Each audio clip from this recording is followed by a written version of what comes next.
Assalamualaikum warahmatullahi wabarakatuh. Salam sehat dan sejahtera untuk kita semua. Komisi Hukum dan Pemerintahan DPRD Yos Sudarso, terus menyoroti dugaan pelanggaran izin bangunan di Kedinding Tengah Jaya 2 Surabaya. Setelah melewati berbagai rapat dengar pendapat RPD, dengan berbagai pihak, komisi yang dipimpin Pertiwi Ayu Krisna itu, berhasil mengungkap beberapa dugaan pelanggaran. Dugaan pelanggaran itu berujung pada malpraktik izin yang diterbitkan oknum pejabat. Dugaan malpraktik izin tersebut, diungkap Kamelia Habibah usai memimpin RPD dengan pihak terkait.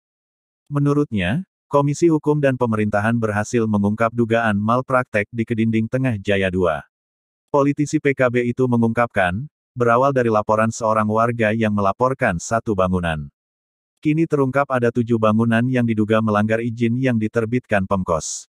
Pelanggaran ini diduga kuat karena ada malpraktek izin di Pemkos. Kesimpulan dari hearing tadi adalah ternyata di sana ada malpraktek perizinan.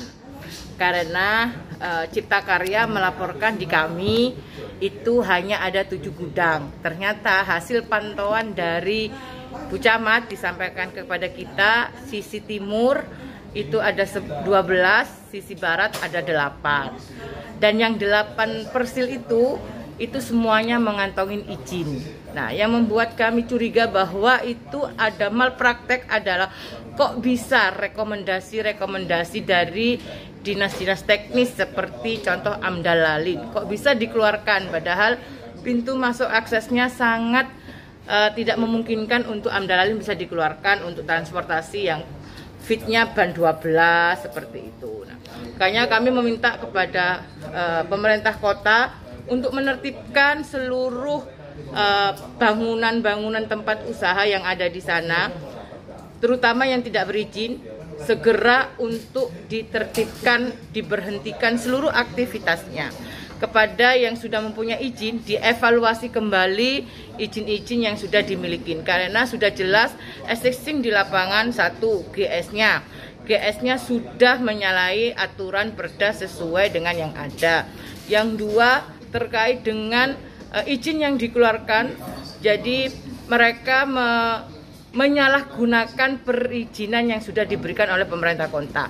Izinnya adalah rumah industri, ternyata di situ murni industri, bukan rumah industri lagi seperti itu. Rumah usaha, home industry atau rumah usaha. Kalau sudah terjadi malpraktek, mal izin, siapa yang harus bertanggung jawab? Yang harus bertanggung jawab tentunya yang mengeluarkan izin.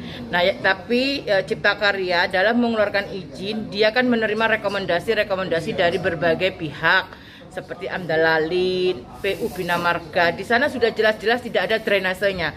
Sehingga kalau musim penghujan pasti akan mengalami banjir di kawasan itu karena dengan adanya gudang-gudang yang dibangun tanpa menggunakan drainase, tanpa membangun drainase pasti berimbas kepada warga sekitarnya. Saya dengar sudah pihak Dinding Lor itu kan sudah dapat surat peringatan 3 kali. Ya kan? Kalau sudah 3 kali itu seharusnya apa yang dilakukan? Barusan kita tanyakan tanggal 21 Mei kemarin SP3 sudah dikeluarkan. Jika masih tidak diindahkan, maka bantip harus segera dikeluarkan oleh Cipta Karya kepada Satpol PP sehingga Satpol PP harus tegas untuk segera menutup atau mempolis land aktivitas pergudangan di sana.